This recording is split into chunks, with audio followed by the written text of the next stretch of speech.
Hey guys, and welcome to another movie talk. I'm Penty. If you watched my last one, we discussed Tenet, a movie I technically watched this year. It was started my journey to watch a bunch more movies. And this week, as you saw in the title, I'm going to be talking about Monster Hunter. Not the really enjoyable, grindy game series of Monster Hunter World and Generations as the two recent ones with Rise coming up, but I'm talking about Monster Hunter the movie by, if I'm correct, it's by Wes Anderson.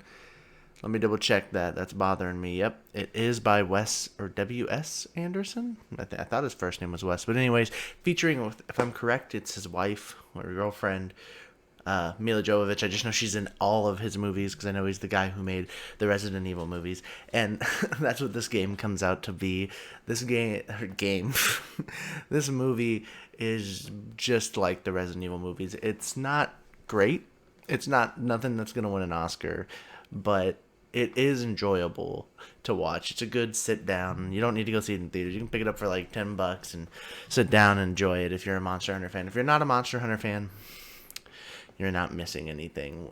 W.S. Anderson just, I guess, seems to like and take IPs and just slap all the things. So this is blatantly just like all the characters from World put into one.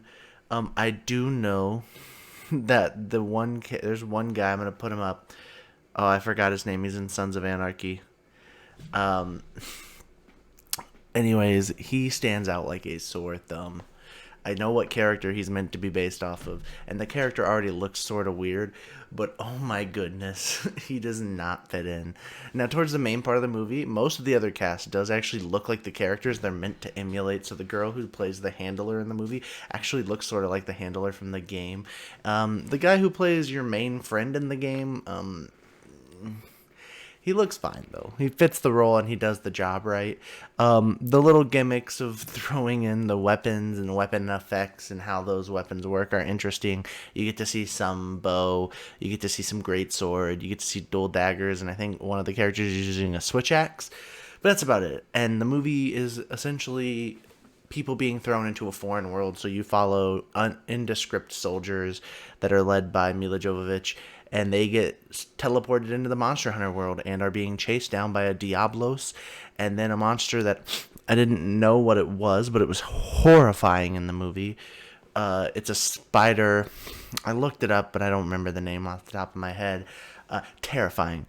And I think if there's one thing that W.S. Anderson did prove is that you could make a very good teleported to a foreign world movie out of Monster Hunter and make it a horror movie. It doesn't have to be, I guess it could be soldiers so they could work, but like when you really think about it, these monsters would be terrifying to run into in real life.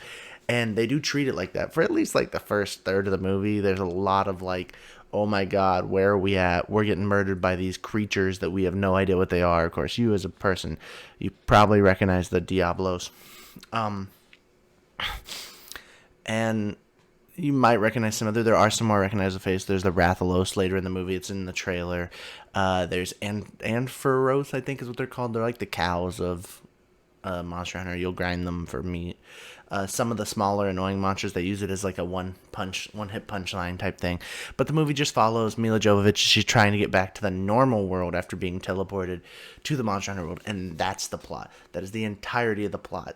Is just her trying to get back to the normal world with the help of essentially who is one of the main characters from World, as they're trapped out in the desert through a Diablos. And they're like grinding up almost. They're not like grinding to get there, but they're ways of trying to fight the Diablos by like making ammo. There's so many light things that touch Monster Hunter. It never fully does. It's not going to really go into hunting and what happens in the world. They just do like minor homages essentially to get you into the series and like recognize some stuff if you play Monster Hunter. And so overall, there's not a ton to talk about here. It's a pretty shallow movie. It's just a nice little action flick with monsters from Monster Hunter that are really well done in CGI that come terrifying. I will say I never knew that I needed to see someone be impaled by a Diablos. I never knew I needed that.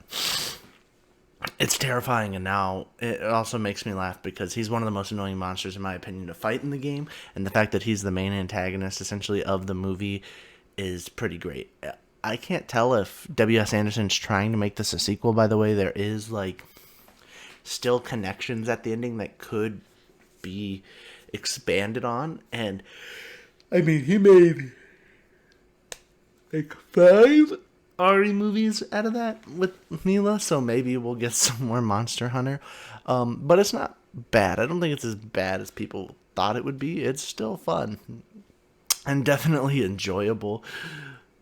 There's just not a ton. It's just like even the REs I think had more stuff to grab onto because they made Mila Jovovich a main character in the Resident Evil universe and tried to tie her in and have an interesting background to the other characters. While this is just she's a random soldier who's teleported to the Monster Hunter world, who has to learn to fight in the Monster Hunter world, and she uses dual daggers. So there is some representation of the different types, but I think the biggest takeaways is they did some horror elements really right. They did, for the most part, transfer over the characters and make them look good. I know it's going to bother some people. I can't remember the main dude they got for this, his name, from Sons of Anarchy. He's in a ton of other things. He's a really famous actor, but he's not in anything I watch, so I can't think of his name. But overall, I guess, yeah, my main takeaway, and probably what I'll end up titling this video, is I didn't know I needed to see a Diablos impale someone. I didn't know I needed to see that, but I did. I got to see it a couple times. Pretty freaking nuts. But other than that, thanks for watching.